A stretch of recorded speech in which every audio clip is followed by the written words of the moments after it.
Neat ಅಕ್ರಮ ಇಡೀ ರಾಷ್ಟ್ರದಾದ್ಯಂತ ಸಾಕಷ್ಟು ಚರ್ಚೆಗೆ ಕಾರಣವಾಗ್ತಾ ಇದೆ. ಸಾಕಷ್ಟು ಆಕ್ರೋಶಭರಿತವಾದಂಥ ಮಾತುಗಳು ಕೂಡ ಕೇಳಿ ಬರ್ತಾ ಇದ್ದಾವೆ. ಮೇ 3ನೇ ತಾರೀಕು ಪರೀಕ್ಷೆಯನ್ನು ಬರೆದಿದ್ರು, ಆದರೆ ಅದೀಗ ಲೀಕ್ಔಟ್ ಆಗಿದೆ.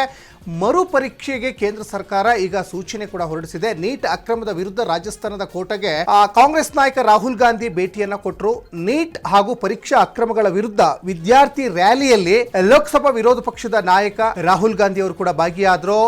ಎಕೋ ಆಫ್ ಸ್ಟೂಡೆಂಟ್ಸ್ ಕಾರ್ಯಕ್ರಮದಲ್ಲಿ ವಿದ್ಯಾರ್ಥಿಗಳೊಂದಿಗೆ ಸಂವಾದದಲ್ಲೂ ಕೂಡ ರಾಹುಲ್ ಗಾಂಧಿ ಭಾಗಿಯಾಗಿದ್ದರು. ಪೇಪರ್ ಲೀಕ್ ಮತ್ತು ನಿರುದ್ಯೋಗದ ವಿರುದ್ಧ ಕೇಂದ್ರ ಸರ್ಕಾರದ ಮೇಲೆ ವಾಗ್ದಾಳಿ ಕೂಡ ರಾಹುಲ್ ಗಾಂಧಿ ಅವರು ಮಾಡಿದರು.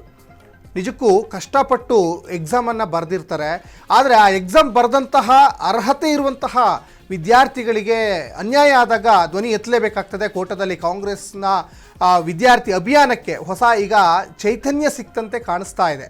ಸಾಕಷ್ಟು ವಿದ್ಯಾರ್ಥಿಗಳು ಆ ಒಂದು ರ್ಯಾಲಿಯಲ್ಲಿ ಭಾಗಿಯಾಗ್ತಾ ಇದ್ರು. ಆ ಸಂದರ್ಭದಲ್ಲಿ ರಾಹುಲ್ ಗಾಂಧಿ ಹೋಗಿರುವಂಥದ್ದು ರಾಹುಲ್ ಗಾಂಧಿ ಅವರಿಗೆ ಒಂದು ಕಡೆ ಬೂಸ್ಟ್ ಕೊಟ್ಟಂಗೆ ಆಗಿದೆ. ನಿಜಕ್ಕೂ ಇಂತಹ ಒಂದು ಕಾರ್ಯಕ್ರಮಗಳು, ಅಭಿಯಾನಗಳು ಜೊತೆಗೆ ಪ್ರತಿಭಟನಾ ರ್ಯಾಲಿಗಳು ಆಗಲೇಬೇಕಾಗ್ತದೆ. ಕೇಂದ್ರ ಸರ್ಕಾರ ವಿರುದ್ಧವಾಗಿ ಮೊನ್ನೆ ಕೂಡ ಜಿರಳೆ ಪಾರ್ಟಿಯವರು ಕೂಡ ಪ್ರತಿಭಟನೆಯನ್ನು ಮಾಡಿದರು. ಯಾಕಂದರೆ ದೇಶದಲ್ಲಿ ನಿರುದ್ಯೋಗ ಸಮಸ್ಯೆ ಜಾಸ್ತಿ ಇದೆ, ಭ್ರಷ್ಟಾಚಾರ ತಾಂಡವ ಆಡ್ತಾ ಇದೆ, ಇಂತಹ ಸ್ಪರ್ಧಾತ್ಮಕ ಪರೀಕ್ಷೆಗಳಲ್ಲಿ ಭಾಳ ನೆಗ್ಲಿಜೆನ್ಸಿ ಮಾಡ್ತಾರೆ ಅಂತ ಹೇಳಿಬಿಟ್ಟು ಯೂನಿಯನ್ ಮಿನಿಸ್ಟರ್ ಧರ್ಮೇಂದ್ರ ಪ್ರಧಾನ್ ರಾಜೀನಾಮೆ ಕೊಡಬೇಕು ಅಂತ ಕೂಡ ಜಿರಳೆ ಪಾರ್ಟಿಯವರು ಬೆಂಗಳೂರಿನಲ್ಲೂ ಪ್ರತಿಭಟನೆ ಮಾಡಿದರು. ಅದಕ್ಕಿಂತ ಮುಂಚೆ ದೆಹಲಿಯಲ್ಲೂ ಕೂಡ ಪ್ರತಿಭಟನೆಯನ್ನು ಮಾಡಿದರು. ಗೊತ್ತಿರುವಂಥ ವಿಚಾರ ಅಂದರೆ ಈ ನೀಟ್ ಇರ್ಬೋದು ಅಥವಾ ಯಾವುದೇ ಸ್ಪರ್ಧಾತ್ಮಕ ಪರೀಕ್ಷೆ ಒಂದೆರಡು ವರ್ಷದ ಪರಿಶ್ರಮ ಅಲ್ಲ, 10 ವರ್ಷದ ಪರಿಶ್ರಮ.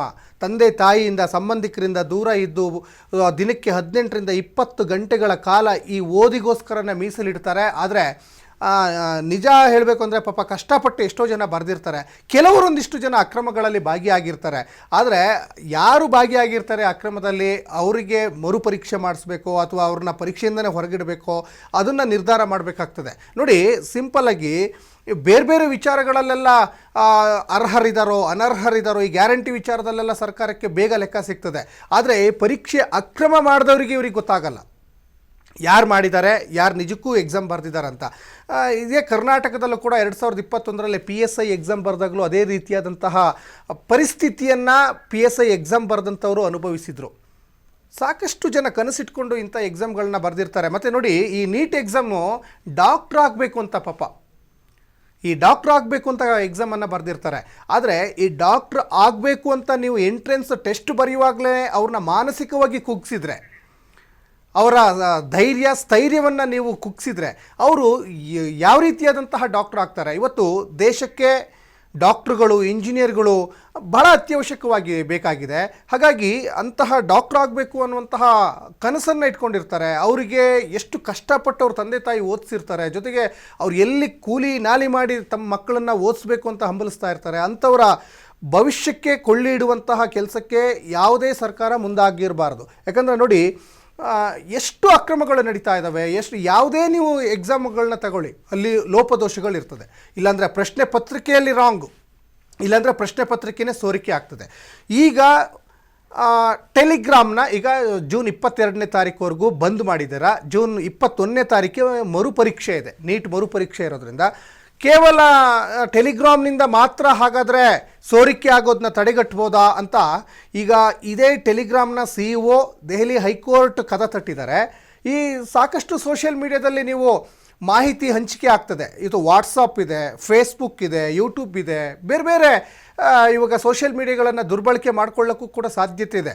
ಈಗ ನೀವು ಮರುಪರೀಕ್ಷೆ ಮಾಡುವಾಗಲಾದರೂ ಕೂಡ ಅಟ್ಲೀಸ್ಟ್ ಕಟ್ಟುನಿಟ್ಟಿನ ಕ್ರಮಗಳನ್ನು ತೆಗೆದುಕೊಳ್ಳಿ. ನೋಡಿ, ಈ ಯುದ್ಧದಲ್ಲಿ ಬಳಸುವಂತಹ ಈ ಹೆಲಿಕಾಪ್ಟರ್ಗಳನ್ನು ಕ್ವಶನ್ ಪೇಪರ್ ತಗೊಂಡು ಹೋಗ್ಲಿಕ್ಕೆ ಬಳಸ್ತಾ ಇದ್ದಾರೆ. ಅಂದರೆ ನಮ್ಮ ಶಿಕ್ಷಣ ವ್ಯವಸ್ಥೆ ಯಾವ ಹಂತಕ್ಕೆ ಹೋಗಿ ನಿಲ್ತಾ ಇದೆ, ಯಾವ ಮಟ್ಟಕ್ಕೆ ಬಂದು ನಿಂತಿದೆ ಅಂದರೆ ಕ್ವಶನ್ ಪೇಪರ್ನ ತಗೊಂಡು ಹೋಗಲಿಕ್ಕೆ IAF ಇಂಡಿಯನ್ ಏರ್ಫೋರ್ಸಲ್ಲಿ ಕ್ವಶನ್ ಪೇಪರ್ ಬರ್ತದೆ.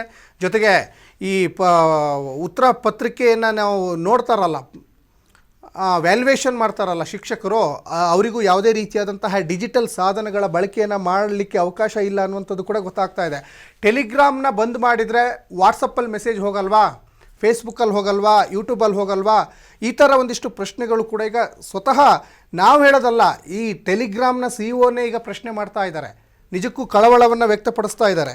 ಹಾಗಾಗಿ ಈ ನೀಟ್ ಇರ್ಬೋದು ಅಥವಾ ಈ ಹಿಂದೆ ನಡೆದಂತಹ ಅನೇಕ ಸ್ಪರ್ಧಾತ್ಮಕ ಪರೀಕ್ಷೆಗಳ ಬಗ್ಗೆ ಸಾಕಷ್ಟು ಈ ವಿದ್ಯಾರ್ಥಿಗಳು ಪರೀಕ್ಷಾರ್ಥಿಗಳು ಪರೀಕ್ಷೆ ಬರೆದು ನೊಂದವರು ಈಗ ಹೋರಾಟ ಮಾಡ್ತಾ ಇದ್ದಾರೆ. ಅವರ ಹೋರಾಟಕ್ಕೆ ಕಾಂಗ್ರೆಸ್ ನಾಯಕ ರಾಹುಲ್ ಗಾಂಧಿ ಅವರು ಕೂಡ ಎಂಟ್ರಿಯನ್ನು ಕೊಟ್ಟಿರುವಂಥದ್ದು ನಿಜಕ್ಕೂ ಇಂತಹ ಪ್ರತಿಭಟನಾಕಾರರಿಗೆ ಒಂಥರ ಬೂಸ್ಟ್ ಕೊಟ್ಟಂಗಾಗಿದೆ, ಇನ್ಸ್ಪಿರೇಷನ್ ಸಿಕ್ತಂಗಾಗಿದೆ.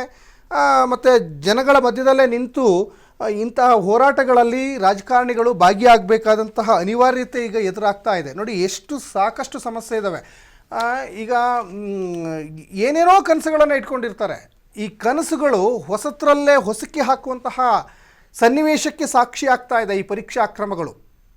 ಅವರಿಗೆ ಇನ್ಸ್ಪಿರೇಷನ್ ಆಗುವಂತಹ ನಿಟ್ಟಿನಲ್ಲಿ ಎಕ್ಸಾಮ್ ಬರೀಬೇಕು, ಪಾರದರ್ಶಕವಾದಂತಹ ಒಂದು ಶಿಕ್ಷಣದ ವ್ಯವಸ್ಥೆ ಇರಬೇಕಾಗ್ತದೆ. ಆ ಪಾರದರ್ಶಕತೆಯನ್ನು ಹುಡುಕಬೇಕಾದಂಥ ಪರಿಸ್ಥಿತಿ ಎದುರಾಗ್ತಾ ಇದೆ. ಬೂತ್ಗನ್ನಡಿ ಹಾಕಿ ಎಲ್ಲಪ್ಪ ಪಾರದರ್ಶಕತೆ ಇದೆ ನಮ್ಮ ಭಾರತದಲ್ಲಿ ಅಂತ. ಅದರಲ್ಲೂ ಇಂತಹ ಪರೀಕ್ಷೆ ವಿಚಾರದಲ್ಲಿ ನೋಡಿದಾಗ ಸಾಕಷ್ಟು ಅನುಮಾನಗಳು ವ್ಯಕ್ತವಾಗ್ತಾ ಇರೋದ್ರ ಹಿಂದೆ ಯಾರು ಅಡಗಿದ್ದಾರೆ, ಯಾರು ಭ್ರಷ್ಟಾಚಾರ ಮಾಡ್ತಾ ಇದ್ದಾರೆ, ಯಾರು ಈ ಲೋಪದೋಷಕ್ಕೆ ಕಾರಣ, ಅವ್ರನ್ನ ಹಿಡಿದು ಅವರಿಗೆ ಶಿಕ್ಷೆ ಕೊಡುವಂಥ ಪ್ರಯತ್ನವೂ ಮಾಡ್ತಾ ಇಲ್ವಾ ಸರ್ಕಾರ? ಹಾಗಾದರೆ